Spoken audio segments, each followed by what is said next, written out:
Hello all, welcome to LTX classes. ఇప్పుడు మన LTX classes వాళ్ళు blockbuster financial year end offer కింద మనకి UPSC infinity offline Vizag related మనకి ఒక బ్లాక్ బస్టర్ ఆఫర్ అనేది ప్రొవైడ్ చేస్తున్నారు.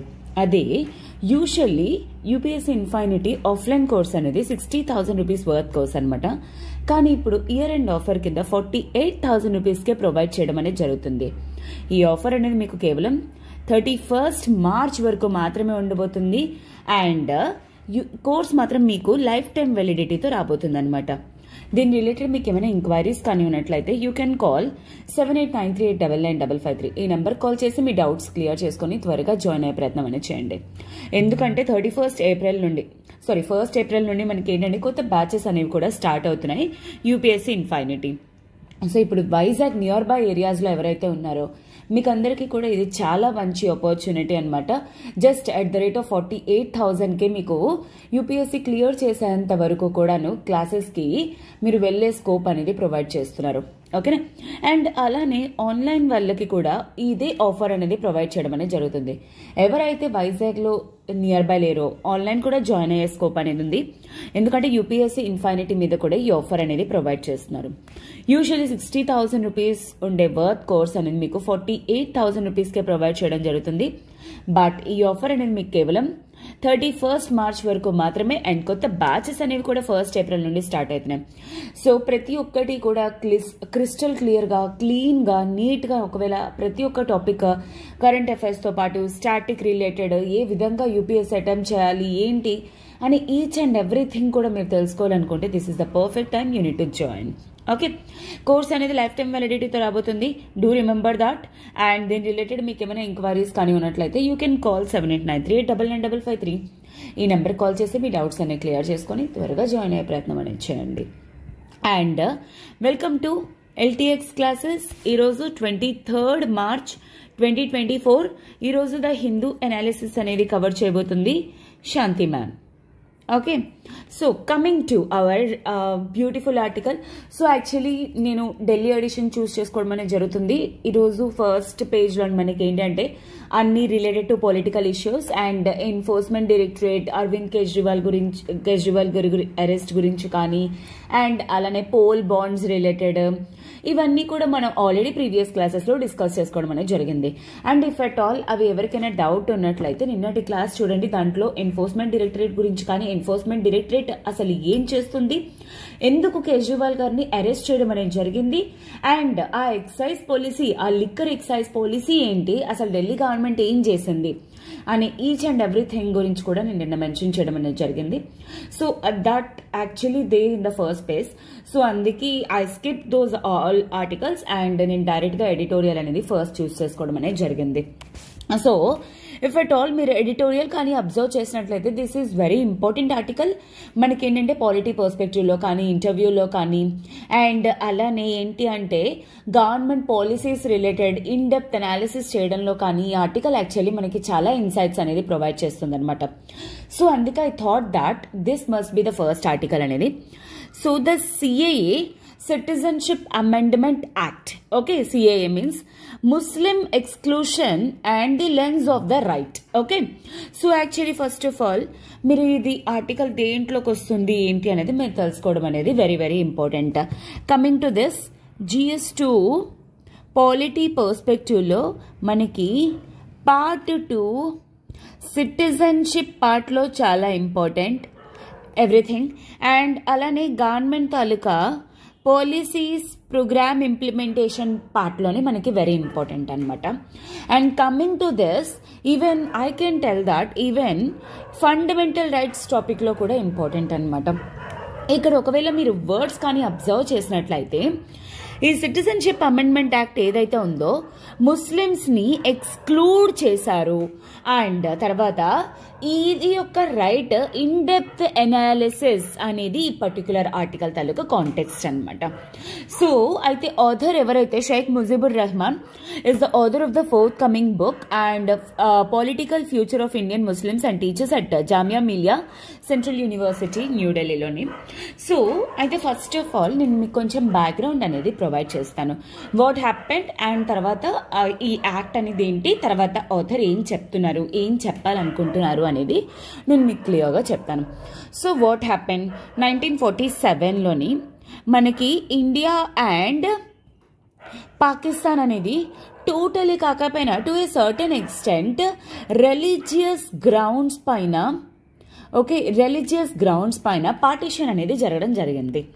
అండ్ ఆ తర్వాత ఏం జరిగింది, మనకి ఇండియాకి కాన్స్టిట్యూషన్ అనేది ప్రిపేర్ చేసుకోవడం జరిగింది. ఈ కాన్స్టిట్యూషన్లోని పార్ట్ 2 అనేది సిటిజన్షిప్ కోసం మెన్షన్ చేసి ఉందన్నమాట. అయితే ఈ సిటిజన్షిప్లోని మనకి ఏంటి అంటే టోటల్ రైట్స్ అనేవి, అంటే సిటిజన్షిప్ ఏ విధంగా వస్తుంది, లేకపోతే ఏ విధంగా లూజ్ అయిపోతారు, etcetera so and so everything అనేది, అంటే దీని మీద టోటల్ లాస్ ప్రిపేర్ చేయడం కానీ రైట్స్ కానీ ఇవన్నీ కూడా ఎవరికి ఇవ్వడం జరిగింది, పార్లమెంట్కి ప్రొవైడ్ చేయడం అనేది జరిగింది. సో దీన్ని బేస్ చేసుకొని యాక్చువల్లీ అప్పుడు గవర్నమెంట్ ఏంటి అంటే సిటిజన్షిప్ యాక్ట్ ఆఫ్ 1955 అనేది పాస్ చేశారు.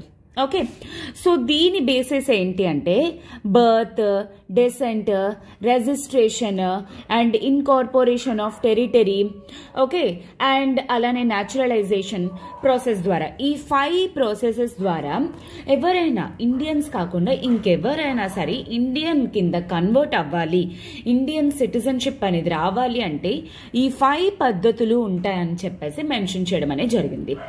దాంట్లో ఒక పద్ధతి అనేది ఏంటి, న్యాచురలైజేషన్ అనేది ఒక పద్ధతి. న్యాచురలైజేషన్ ద్వారా యూజువలీ ఎవరైనా సరే అవుట్ సైడ్ ఇండియన్స్ కింద కన్వర్ట్ అవ్వాలి అంటే 11 years అనేది ఇండియాలో స్టే చేయాలి. కాకపోతే 2019లోని సంథింగ్ హ్యాపెండ్. ఏం జరిగింది, సిటిజన్షిప్ అమెండ్మెంట్ యాక్ట్ ఆఫ్ 2019, ఈ 1955 యాక్ట్ ఏదైతే ఉందో దాన్ని అమెండ్ చేయడం ద్వారా 2019ని పాస్ చేశారు. సో దీని బేసిస్ ఏంటి, సో పాకిస్తాన్, బంగ్లాదేశ్ అండ్ ఆఫ్ఘనిస్తాన్ ఈ 3 నేషన్స్ నుండి నాన్ ముస్లిమ్స్ ఎవరైతే ఉన్నారో వాళ్ళు ఇండియన్ సిటిజన్షిప్ తెచ్చుకోవాలనుకుంటే 11 years కాకుండా దీన్ని 5 years like 6 years I guess 6 years కింద రెడ్యూస్ చేయడం అనేది జరిగింది. ఓకే, అయితే కొంతమంది దీన్ని ఏమంటున్నారు, యాంటీ సెక్యులర్ అని చెప్పేసి అంటున్నారు. మేడం దీన్ని ఎందుకు యాంటీ సెక్యులర్ కింద అంటున్నారు, బికాజ్ ఇక్కడ వీళ్ళు ఏం చెప్పేసి అంటున్నారు, నాన్ ముస్లిమ్స్ అని చెప్పేసి అంటున్నారు. Like for example Hindus, for example like Buddhist, Jains, Sikhs, Parsis, Christians etcetera. So అంటే ఇక్కడ అర్థం ఏంటి, specifically they are talking about Muslims. అయితే ఎవరైతే దీన్ని యాంటీ సెక్యులర్ అని చెప్పేసి అంటున్నారో అలాంటి వాళ్ళకి రీసెంట్ గా మన union home affairs minister Amit Shah గారు ఏమని చెప్పేసి అన్నారు, ఏదైతే బేసికల్లీ ఈ లా ఏదైతే ఉందో ఎవరైతే దీన్ని నాన్ సెక్యులర్ అంటున్నారో సో వాళ్ళకి నేను చెప్పే ఆన్సర్ ఏంటి అంటే 2 reasons ని బేస్ చేసుకొని ఈ సిటిజన్షిప్ అమెండ్మెంట్ యాక్ట్ అనేది పాస్ చేసాం. ఒకటి ఏంటి అంటే basically for the exclusion of includes in the first is partition. First అనేది ఇండియా తాలూకా పార్టీషన్ అనేది ఏ బేసిస్ పైన జరిగింది, ప్యూర్ అంటే like to a certain extent religious grounds అనమాట.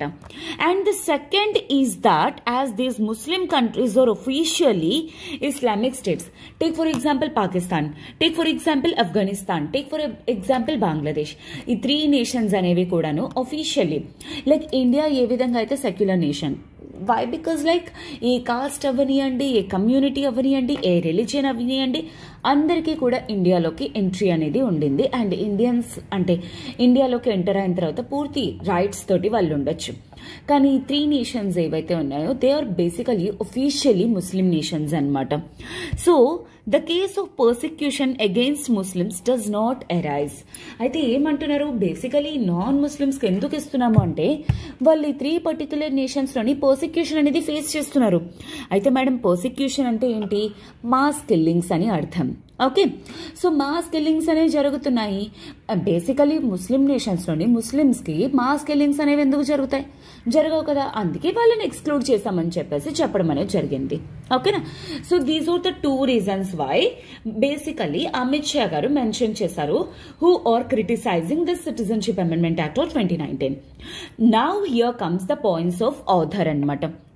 షేక్ ముజిబుర్ రెహమాన్ ఇతను ఏమని చెప్పేసి చెప్తున్నారు, basically argument that all Muslims are responsible for partition is fundamentally flawed one. ఏమంటున్నారు, బేసికలీ పార్టీషన్ అనేది రిలీజియస్ గ్రౌండ్స్ పైన ముస్లిమ్సే కదా వెళ్ళిపోతామన్నారు. Okay, that is okay. కానీ ఆథర్ ఏమంటున్నారు, రీడ్ అగైన్ హిస్టరీ, ఒక్కసారి మళ్ళీ హిస్టరీ ఒకసారి చూడండి. బేసికలీ వాట్ హ్యాపెండ్, ముస్లిమ్స్ ప్రతి ఒక్కరికి కూడాను ఇండియా ఇంకా పాకిస్తాన్ అనేది రిలీజియస్ గ్రౌండ్స్ పైన కానీ బేసికలీ పార్టీషన్ జరగడం కానీ ఇష్టం లేదు. Who actually have done this, actually Muslim landlords ఎవరైతే బేసికలీ నార్త్ ఇండియాలో ఉన్నారో, అండ్ అలానే కేవలం వీళ్ళని ఒక్కరిని తప్పు కింద మనం చెప్పక్కర్లేదు. ఈవెన్ హిందూ రైట్స్, హిందూ రాష్ట్ర ఏదైతే ఉందో 1920sలోని ఏదైతే షేప్ చేస్తుందో దానికి అగెయిన్స్ట్ గా ఫార్మ్ అయిందే this Muslim league by Muhammad Ali Jinnah అని చెప్పేసి అంటున్నారనమాట. అపార్ట్ ఫ్రమ్ బ్రిటిషర్స్ తాలూకా divide and rule policy. So కేవలం ముస్లిం ఎలైట్స్ అని చెప్పక్కర్లేదు, even southern leaders like Periyar గారు ఎవరైతే ఉన్నారో సౌత్ ఇండియా కోసం అని చెప్పేసి, ఈవెన్ ద్రవిడిస్తాన్ అని చెప్పేసి కూడా అలా డిస్కస్ చేశారు. దాట్ ఇవన్నీ కూడాను యాక్చువల్లీ ఏంటి అంటే లైక్ ముస్లిమ్స్ వాళ్ళు ఏలియనేటెడ్, వాళ్ళకి ఇక్కడ ఇండియాలో పొజిషన్ అనేది లేదు, అండ్ కంప్లీట్ ముస్లిమ్స్ అందరూ కూడా దీనికి యాక్సెప్ట్ చేస్తున్నారు అని ఎక్కడా కూడా లేదు.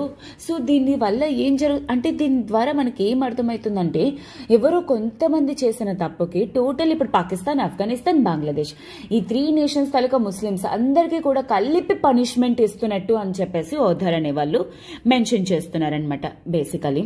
Okay. So see, this is the point. To put it bluntly, this argument of partition, ఈ partition అనే argument ఏదైతే ఉందో as the basis for Muslim exclusion reflects the Hindu rights revenge.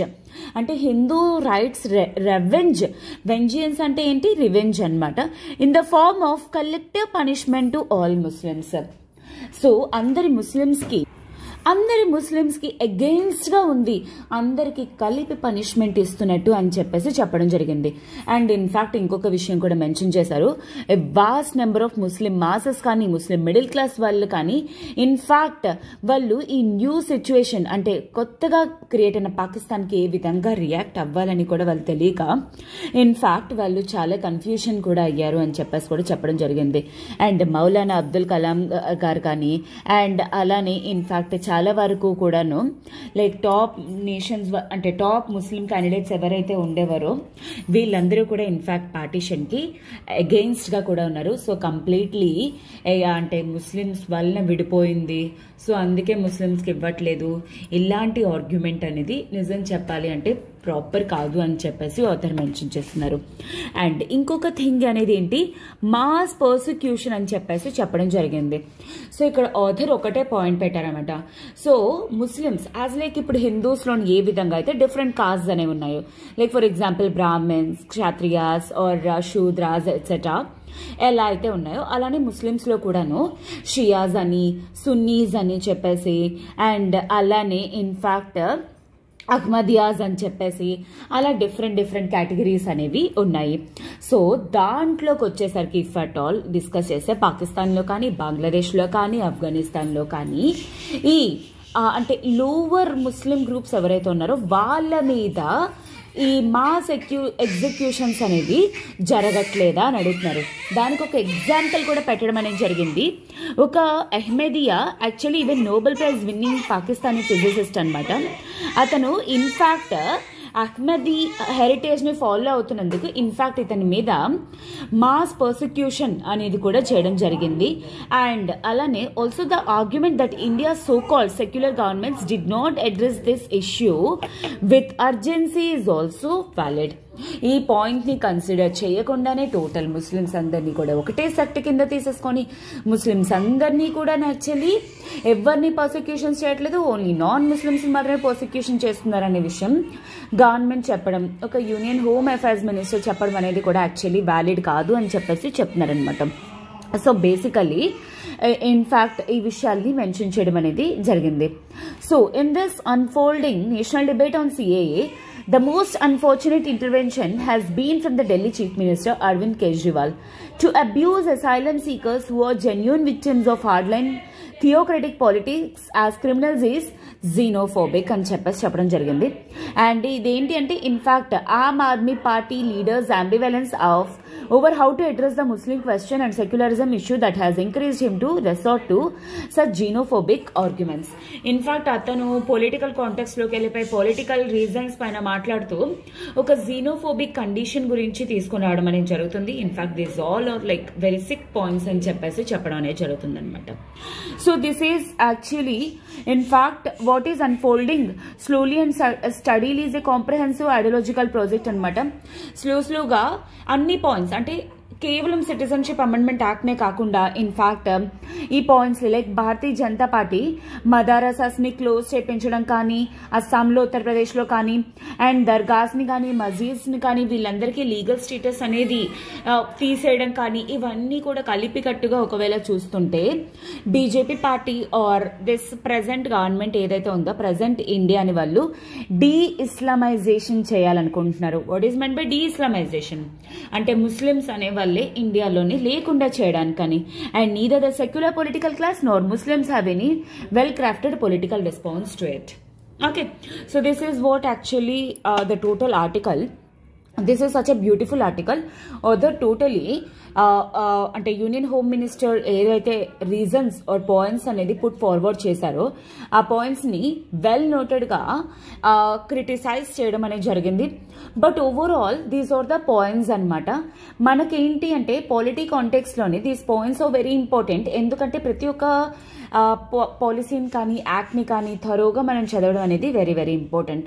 So అందుకే I chose this article and this is important from GS2, highly important. ఎందుకంటే mostly ఇంటర్వ్యూస్లో you will be asked to have a stand అనమాట. So now నా question మీకు ఏంటి అంటే if at all మీకు article కానీ అర్థమైనట్లయితే, పాయింట్స్ కానీ మీకు అర్థమైనట్లయితే please do put your stand okay in the comment box.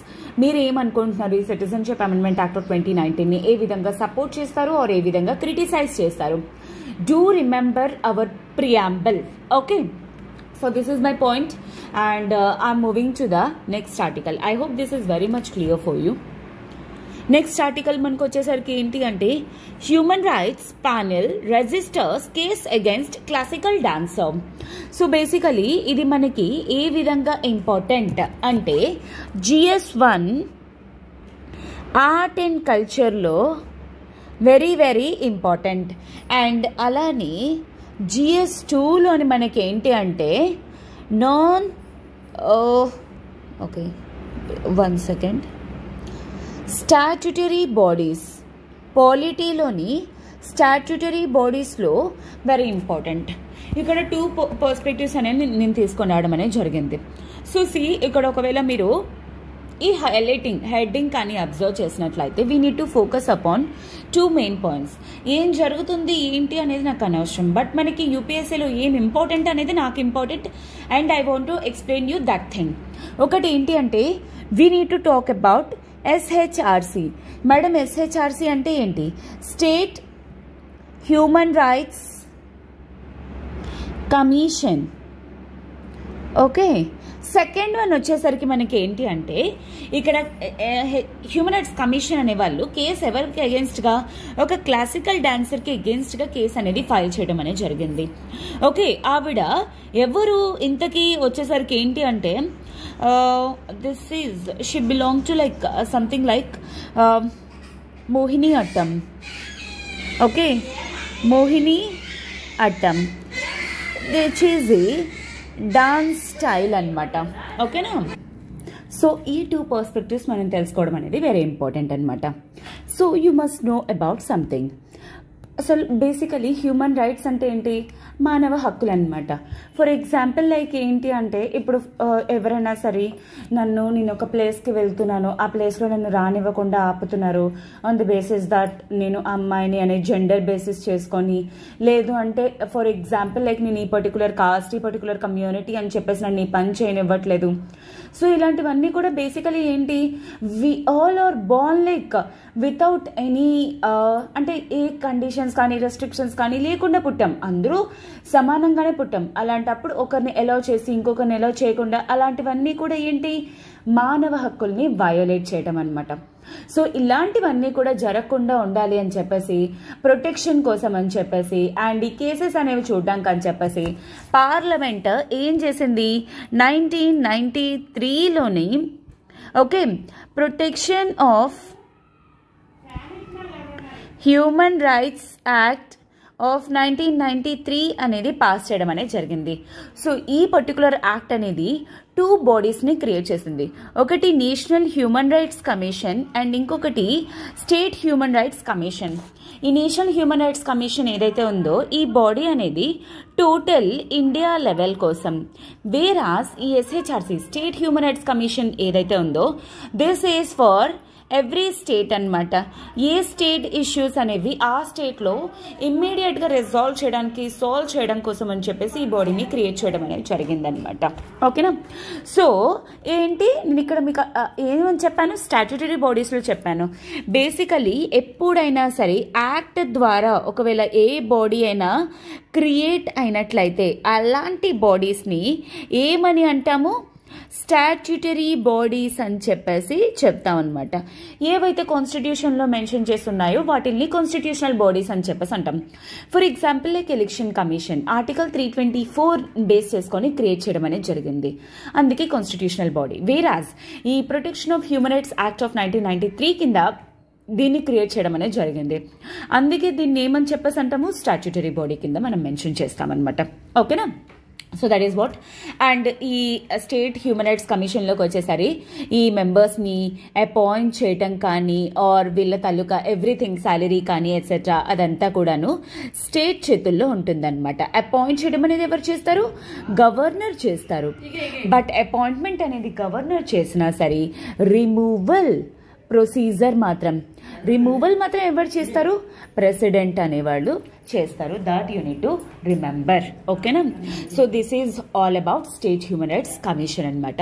State లెవెల్లో ఏవైనా సరే అటు హ్యూమన్ రైట్స్ని కాపాడడం కోసం, అంటే గవర్నమెంట్ ఎప్పుడైనా ఏదైనా యాక్ట్ తీసుకొని రావాలన్నా అలాంటప్పుడు ఎటువంటి ఎవరి తాలూకా రైట్స్ ఒకవేళ వయోలేట్ అవుతున్నాయా ఏంటి అనేది చెక్ చేయడంలో కానీ, ఎవరివైనా ఒకవేళ వయోలేట్ అయితే ఆ కేసెస్ అనేవి డీల్ చేయడం కానీ ఇలాంటివన్నీ కూడా state human rights commission state లెవెల్లో చేస్తుంది. వేరస్ ఆల్ ఇండియా లెవెల్లోని నేషనల్ హ్యూమన్ రైట్స్ కమిషన్ అనేది చేస్తుంది అనమాట. ఓకేనా? అండ్ సెకండ్ కాంటెక్స్ట్ వచ్చేసరికి మనకేంటి, Mohini Attam. Okay, Mohini Attam basically this is what, this is a classical dance అనమాట. Classical dance form from Kerala. Okay madam, classical dance అనేది యూజ్ చేశారు ఏ డాన్సెస్కి అయితే బేసికలీ చాలా పూర్వకాలపు హిస్టరీ అనేది ఉండిందో అలాంటి డాన్సెస్ని క్లాసికల్ డాన్సెస్ అని చెప్పేసి అంటారు. For example like our Bharatanatyam. Okay, Tamil Nadu తాలూకా భరతనాట్యం కానీ లేదా ఆంధ్రప్రదేశ్ తాలూకా కూచిపూడి కానీ or otherwise classical dance Mohini Attam Kerala లేదా కథకళి ఇలాంటివన్నీ కూడా ఏంటి క్లాసికల్ డాన్సెస్ అని చెప్పేసి చెప్తారనమాట. సో దీని ఆరిజిన్ అనేది ఎక్కడ నుండి, కేరళ నుండి అనమాట. అయితే ఇది ఈ డాన్స్ ఏదైతే ఉందో ఈ డాన్స్ అనేది specifically feminine and this is for females only, అంటే ఫీమేల్స్ మాత్రమే ఈ డాన్స్ అనేది చేస్తారనమాట. ఇంతకుముందు ఏంటి అంటే కేవలం సింగిల్ ఇండివిజువల్స్ చేసేవాళ్ళు, కాకపోతే over the time period groups అనేవాళ్ళు చేయడం అనేది కూడా స్టార్ట్ చేశారనమాట. అండ్ గుర్తుపెట్టుకోండి, this is exclusively for women మాత్రమే. అండ్ ఇది ఎవరిని రెవ్యూర్ చేయడం కోసం, ఎవరిని అంటే సంతృప్తి చేయడం కోసం అని చెప్పేసి హిందూ గాడ్ అయిన విష్ణు కోసం అని చెప్పేసి, అండ్ విష్ణువు ఒక అవతారం అనేది ఎత్తడం అనేది జరిగింది. అదే మోహిని అవతారం. ఈ మోహిని అవతారం తాలూకా రెవ్యూర్ చేయడం కోసం అని చెప్పేసి క్రియేట్ చేసిన ఒక డాన్సే ఈ మోహిని అట్టం అనమాట.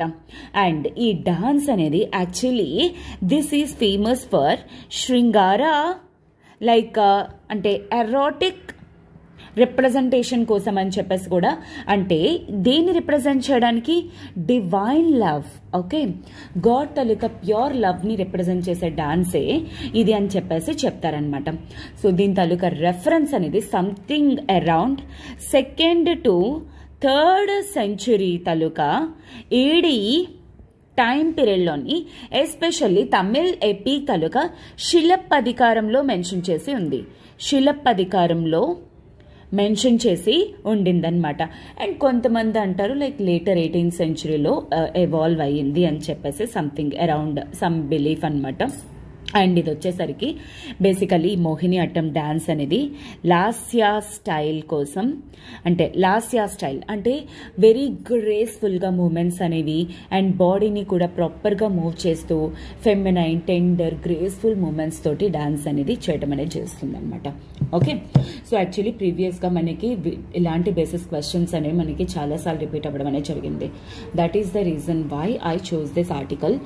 అండ్ ఈ ఆర్టికల్ వచ్చేసరికి ఒక నోటెడ్ మోహిని అట్టం డాన్సర్ ఏంటి అంటే తన అకాడమీలోని కేవలం రేసిస్ట్ బేసిస్ పైన అనమాట, తెల్లగా ఉన్న వాళ్ళకి మాత్రమే ఉంటుంది డాన్స్ అనేది, నల్లగా ఉన్న వాళ్ళని చేపించము ఎట్సెట్రా అని సంథింగ్ కామెంట్స్ అనేది చేయడం జరిగింది. అందుకే ఇక్కడ హ్యూమన్ రైట్స్ వయోలేట్ అవుతున్నాయని చెప్పేసి కేసు అనేది ఆవిడ మీద ఫైల్ చేయడం అనేది జరిగింది. సో ఈ కాంటెక్స్లో we need to learn about SHRC and ఇంకొకటి వచ్చేసరికి మోహిని అట్టం. ఓకేనా, I hope this is very much clear for you and I'm moving to the next article. But before that ఒక చిన్న అనౌన్స్మెంట్. ఇప్పుడు మన LTX క్లాసెస్ వాళ్ళు యాజ్ లైక్ UPSC ఇన్ఫైనిటీ మీద ఎటువంటి blockbuster financial year end offer ఇస్తున్నారు, అదేవిధంగా ఈ ఆఫర్ అనేది ఆప్షనల్స్ మీద కూడా ప్రొవైడ్ చేస్తున్నారనమాట. మనకి అంటే సివిల్స్ క్లియర్ చేయడం అనేది ఎంత ఇంపార్టెంటో మెయిన్స్ అనేది కూడా అంతే ఇంపార్టెంట్ అనమాట. Only then you will be like final లిస్ట్లో మనం ఉండగలమా లేదా, ఏ ర్యాంక్ వస్తుంది ఏంటి అనేది, లైక్ దాంట్లో కొన్ని పేపర్స్లో ఆప్షనల్ అనేది మనకి క్రూషియల్ రోల్ అనేది ప్లే చేస్తుంది. సో అలాంటి ఆప్షన్ మీద ప్రెసెంట్ వచ్చేసరికి మన LTX క్లాసెస్ వాళ్ళు కొన్ని ఆఫర్స్ అనేవి ప్రొవైడ్ చేస్తున్నారు. అదే యూజువల్లీ 30,000 రూపీస్ ఉన్న వర్త్ కోస్ట్ 22,500కే ప్రొవైడ్ చేయడం అనేది జరుగుతుంది. కానీ ఈ ఆఫర్ అనేది కేవలం మనకి 31st March వరకు మాత్రమే ఉండబోతుంది అనమాట. అండ్ దట్ టు ఇది లైఫ్ టైం వ్యాలిడిటీ తోటి మీకు రాబోతుంది. ఇప్పుడు మన LTX క్లాసెస్లోని ప్రొవైడ్ చేస్తున్న optionals political science, international relations, sociology, anthropology, public administration, Telugu literature.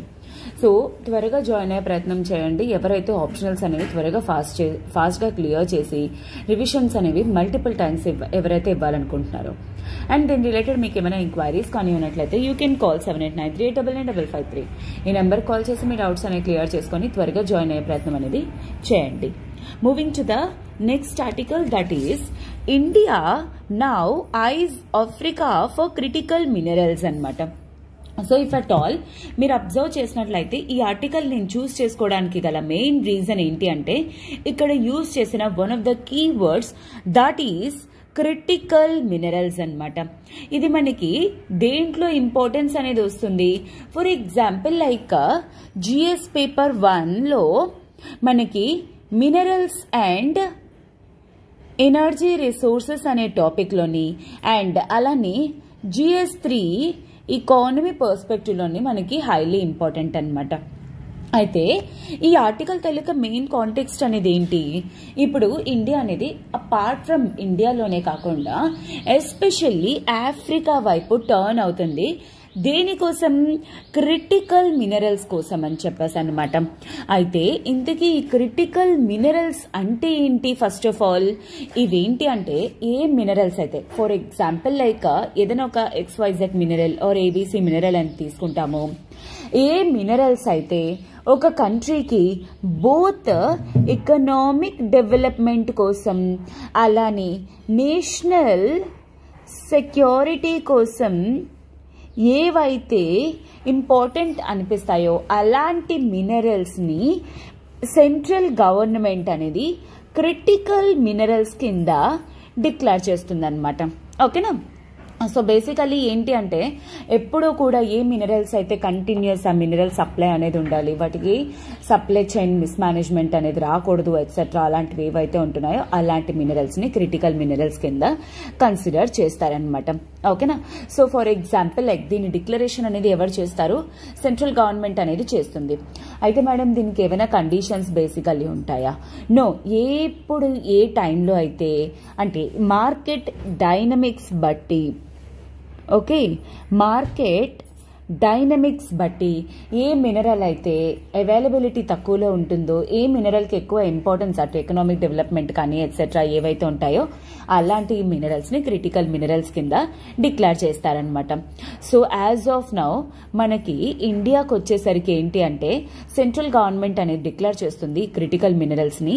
And ఇండియాలోకి వచ్చేసరికి do remember that as of now 30 critical minerals అనేవి ఉన్నాయి, including for example like lithium or otherwise graphite. పెన్సిల్లో ఉంటుంది కదా, గ్రాఫైట్ కానీ, కాపర్ కానీ, కోబాల్ట్ కానీ ఎట్సెట్రా ఇలాంటివన్నమాట 30 మినరల్స్. అయితే ఇవంతా యూనివర్సల్గా వీటిని క్రిటికల్ మినరల్స్ అనొచ్చా? అంటే ఈరోజు కాపర్ ఏదైతే ఉందో, లిథియం ఏదైతే నేను అంటున్నానో ఆ లిథియం కానీ, కాపర్ కానీ, కోబాల్ట్ కానీ ఆల్ ఓవర్ వరల్డ్ వైడ్ వాటిని క్రిటికల్ మినరల్స్ అంటారా? నో. క్రిటికల్ మినరల్స్ అనేవి యాక్చువల్లీ ఏ గవర్నమెంట్కి ఆర్ ఏ కంట్రీలో ఏ విధంగా అయితే వాళ్ళకి ఇంపార్టెన్స్ అనేది ఉంటుందో ఆ బేసిస్ బట్టి వాళ్ళు క్రిటికల్ మినరల్స్ని సెగ్రిగేట్ చేసుకుంటారనమాట. టేక్ ఫర్ ఎగ్జాంపుల్ యుఎస్ఏలోని 50 క్రిటికల్ మినరల్స్ అనేవి ఉన్నాయి. జపాన్లోకి వచ్చేసరికి 31 క్రిటికల్ మినరల్స్ అనేవి ఉన్నాయన్నమాట. ఓకేనా. సో అలాగా డిఫరెంట్ కంట్రీస్లోని వాళ్ళ డిమాండ్ బట్టి, వాళ్ళ సప్లై చైన్ మేనేజ్మెంట్ బట్టి క్రిటికల్ మినరల్స్ కింద వాళ్ళ కంట్రీస్లోని డిక్లేర్ చేసుకుంటారనమాట. అండ్ అలా అయితే ఇంకొకటి నేను ఇక్కడ మెయిన్ పాయింట్ డిస్కస్ చేయాలనుకుంటుంది ఏంటి అంటే ఎస్పెషల్లీ లిథియం బ్లాక్స్ కోసం అని చెప్పేసి అనమాట. In Kashmir will auction again as government received only 2 bids అనమాట.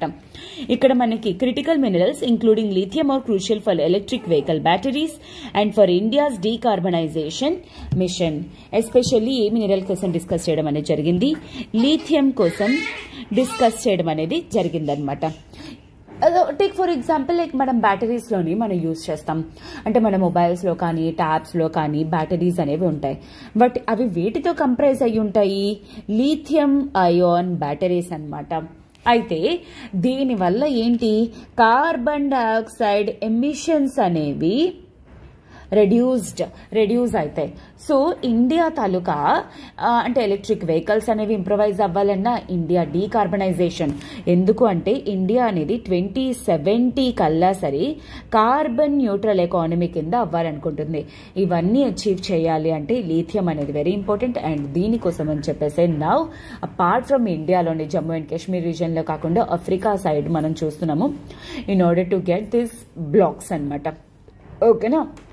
So this is all about this article. And ఇది మనకి GS2లో ఇంటర్నేషనల్ రిలేషన్స్లో కూడా ఒక విధంగా ఇంపార్టెంట్ అని చెప్పేసి మనం చెప్పుకోవచ్చు. ఓకేనా. So I'm moving to the next article, that is Russia China veto US bid on Gaza ceasefire at UN Security Council. So ఇది మనకి ఏంటి అంటే GS2 పర్స్పెక్టివ్లోని ఇంటర్నేషనల్ బాడీస్ పర్స్పెక్టివ్లో మనకి చాలా ఇంపార్టెంట్ అనమాట. సో అయితే ఏంటి 1945 తర్వాత యునైటెడ్ నేషన్స్ అనేది క్రియేట్ చేయడం అనేది జరిగింది. బేసికల్లీ యునైటెడ్ నేషన్స్లోని 6 ప్రిన్సిపల్ ఆర్గన్స్ అనేవి ఉంటాయి. For example United Nations General Assembly, United Nations Security Council, labour organisation, secretariat అని చెప్పేసి అట్లా ఉంటాయి అనమాట. దాంట్లో one of the important body వచ్చేసరికి UNSC. ఇదే United Nations Security Council. Okay. ఈ UNSCలోని ఏంటి అంటే టోటల్ 15 మెంబర్స్ అనేవాళ్ళు ఉంటారు. ఎందుకంటే ఏదైనా సరే డెసిషన్స్ అనేవి గ్లోబల్ లెవెల్లో వరల్డ్ వైడ్ ఇంప్లిమెంట్ చేయడానికి ఈ 15 మెంబర్స్లోని 5 మెంబర్స్ అనేవాళ్ళు పర్మనెంట్ మెంబర్స్ అనమాట. వీళ్ళే వచ్చేసరికి US, UK, జపాన్, చైనా, మనకి US, UK, France, China, Russia వీళ్ళందరూ కూడా పర్మనెంట్ నేషన్స్ అని అంటారు. అంటే వీళ్ళ టర్మ్ అనేది ఎప్పుడు కంటిన్యూ అవుతూనే ఉంటుంది. అయితే వీళ్ళకి ఏంటి అంటే బేసికల్లీ వీటో పవర్ అనేది ఉంటుంది. వీటో పవర్ అంటే అర్థం ఏంటి? ఎప్పుడైనా సరే ఈ నేషన్స్లో ఏ ఒక్క నేషన్ అయినా సరే ఒకవేళ ఏదైనా ఒక డెసిషన్ అది ఇంప్లిమెంట్ చెయ్యకూడదు అని డిసైడ్ అయితే ఇంకా వాళ్ళు ఇంప్లిమెంట్ చేయడానికి ఉండదన్నమాట. ఆ పవర్ని వీటో పవర్ అని చెప్పేసి అంటారు. మిగతా 10 మెంబర్స్ ఉంటారనమాట. ఏషియా నుండి, ఆఫ్రికా నుండి, రిమైనింగ్ కంట్రీస్ నుండి అలా చూస్ చేస్తూ ఎవ్రీ 2 yearsకి కూడా వీళ్ళ టర్మ్ అనేది మారుతూ ఉంటుంది. వీళ్ళని నాన్ పర్మనెంట్ మెంబర్స్ అని కూడా అంటారు. ఓకే, నాన్ పర్మనెంట్ మెంబర్స్ అని చెప్పేసి కూడా అంటారనమాట. సో ఇక్కడ మీరు అబ్జర్వ్ చేస్తే వీటో పవర్ ఎవరెవరు యూజ్ చేశారు? రష్యా ఇంకా చైనా. రష్యా, చైనా యూజ్ చేయడానికి గల మెయిన్ రీజన్ ఏంటి? Because both Russia and China, these 2 nations are permanent members, permanent P5 members అన్నమాట యుఎన్ఎస్సికి. సో వీళ్ళకి అందరికీ కూడా వీటో పవర్ ఉంటుంది కాబట్టి. అయితే ఇంతకీ దీంట్లోని సో లాస్ట్ ఇయర్ నుండి యాక్చువల్లీ ఇజ్రాయెల్కి ఇంకా దిస్ ప్యాలెస్తైన్ కి ఎస్పెషల్లీ హమాస్ వాళ్ళు ఏంటి అంటే గాజాలోని గాజా స్ట్రిప్ ఇజ్రాయెల్ మీద అటాక్స్ అనేవి అండ్ ఇజ్రాయెల్ గాజాలోని అటాక్స్ అనేవి చేయడం చేస్తున్నారు. ప్రెసెంట్ యుఎస్ వచ్చేసరికి ఒక రెజల్యూషన్ అనేది పాస్ చేసింది, సీజ్ ఫైర్ అనమాట. ఆ సీజ్ ఫైర్ ఏంటి? ఇంకా ఇష్యూస్ అనేవి కంటిన్యూ అవ్వకూడదు అనే కాంటెక్స్ట్ లోని. అయితే ఆ ఇష్యూస్ అనేవి కాంటెక్స్ట్ అవ్వకూడదని టోటల్ గాజాలోని మొత్తం అంతా టోటల్ గా ఎలిమినేట్ చేసిన తర్వాత హ్యూమన్ రైట్స్ అన్ని వయోలేట్ అయిపోయిన తర్వాత ఇప్పుడు యుఎస్ అనేది ఇంటర్ఫియర్ అవుతుంది. సో అందుకే this is like human right violation. Israel మీద ఎటువంటి ప్రెషరైజేషన్ తీసుకురావట్లేదు అండ్ ఇజ్రాయెల్ కి సపోర్ట్ చేస్తుంది యుఎస్ అని చెప్పేసి చైనా ఇంకా రష్యా వీళ్ళిద్దరూ కూడా ఏంటి అంటే ఇది వీటో చేయడం అనేది జరిగింది. అంటే అర్థం ఏంటి? ఈ సీజ్ ఫైర్ కి వాళ్ళు ఒప్పుకోవటం లేదు. ఎప్పుడైనా ఏ ఒక్క నేషన్ కానీ వీటో యూజ్ చేస్తే దాని అర్థం ఏంటి? దానికి వాళ్ళు సపోర్ట్ చేయట్లేదు, ఆ డెసిషన్ ఇంప్లిమెంట్ అవ్వదు అనేది కాంటెక్స్ట్ అన్నమాట. ఓకే, సో ఇది ఇన్ఫాక్ట్ GS1 లో గాజా స్ట్రిప్ ఇజ్రాయెల్ లోని if at all like west Asia మీరు కానీ తీసుకుంటే దిస్ ఈజ్ లైక్ ఇజ్రాయెల్ తీసుకుంటే this is west bank and ఇక్కడ ఉన్నది గాజా స్ట్రిప్. ఈ 2 constitutes Palestine and this is Israel అన్నమాట. ఓకేనా? So I hope this is very much clear for you. ఏంటి అంటే ఎస్పెషల్లీ గాజా స్ట్రిప్ గురించి ప్రెసెంట్ ఏం జరుగుతుంది అండ్ యుఎన్ఎస్సిలో ఈ వీటో పవర్ అంటే ఏంటి, ఎవరెవరికి ఉంటుంది అనే కాంటెక్స్ట్ ఎక్స్ప్లెయిన్ చేయాలని ఈ ఆర్టికల్ నేను చూస్ చేసుకోవడం అనేది జరిగిందనమాట. ఓకేనా? I hope this is very much clear for you and these all are important articles for today. And దీని బేసిస్ ఒక క్వశ్చన్ అనేది ఫ్రేమ్ చేశాను, that we shall see and దాని రిలేటెడ్ ఆన్సర్ అనేది కింద కామెంట్ బాక్స్ లో మెన్షన్ చేస్తారు. But before that ఒక చిన్న అనౌన్స్మెంట్ దాట్ ఇప్పుడు మన LTX క్లాసెస్ వాళ్ళు blockbuster financial year ending offer కింద యూపీఎస్సీ ఇన్ఫైనిటీ ఆఫ్లైన్ మీద ఆన్లైన్ కోర్సెస్ మీద కొన్ని ఆఫర్స్ అనేవి ప్రొవైడ్ చేస్తున్నారనమాట. యూజువల్లీ 60,000 రూపీస్ ఉన్న వర్త్ కోర్సెస్ అనేవి 48,000 రూపీస్కే ప్రొవైడ్ చేయడం అనేది జరుగుతుంది. బట్ ఈ ఆఫర్ అనేది కేవలం మీకు 31st March వరకు మాత్రమే ఉండబోతుంది అనమాట. And that to this comes with life time validity opportunity అనమాట. అంటే అర్థం ఏంటి? మీరు సివిల్స్ క్లియర్ చేసేంత వరకు కూడా LTX తాలూకా క్లాసెస్ సపోర్ట్ అనేది మీకు ఉంటుందన్నమాట. అండ్ కొత్త బ్యాచెస్ అనేవి 1st April నుండి స్టార్ట్ అవుతున్నాయి కాబట్టి త్వరగా డెసిషన్ తీసుకొని వైజాగ్ నియర్ బై ఉంటే ఒకవేళ ఆన్లైన్ అయితే ఆన్లైన్ జాయిన్ అయ్యే ప్రయత్నం అనేది చేయండి. దీని రిలేటెడ్ మీకు ఏమైనా డౌట్స్ ఆర్ ఎంక్వైరీస్ కానీ ఉన్నట్లయితే యూ కెన్ కాల్ 7893995553. ఈ నెంబర్ కాల్ చేసి మీ డౌట్స్ అన్ని క్లియర్ చేసుకొని త్వరగా జాయిన్ అయ్యే ప్రయత్నం అనేది చేయండి. ఓకేనా? ఓకే, క్వశ్చన్ అనేది చూద్దాం. Consider the following statements regarding citizenship గురించి. Only parliament can make laws regarding citizenship. Okay, ఈ పాయింట్ నేను చాలా క్లియర్ గా చెప్పాను CA డిస్కస్ చేస్తున్నప్పుడు. Only through birth and descent one can get Indian citizenship. Which of the following are true? Okay, A1 only, B2 only, C both, D none. కింద comment box లో మీ answer ఇచ్చేయండి. And once again one thing, నిన్న నేను question అనేది ఇచ్చాను. Actually దాంట్లో చాలా మంది B అని పెట్టారు, ఓన్లీ 2 అని. But whatever I have remembered both statements నేను ఫాల్స్ స్టేట్మెంట్స్ ఇచ్చాను. So C is the correct option. గుర్తుపెట్టుకోండి, both statements are false. Once again మీకు ఒకవేళ దాని రిలేటెడ్ డౌట్ ఉంటే వీడియో అనేది ఒకసారి మళ్ళీ ఆర్టికల్ అనేది చూడడానికి ట్రై చేయండి. ఓకేనా? So this is all for today, and I hope this is very much clear for you, and tomorrow we shall meet again with some more beautiful articles. Till then, have a good day. All the very best, students. Take care.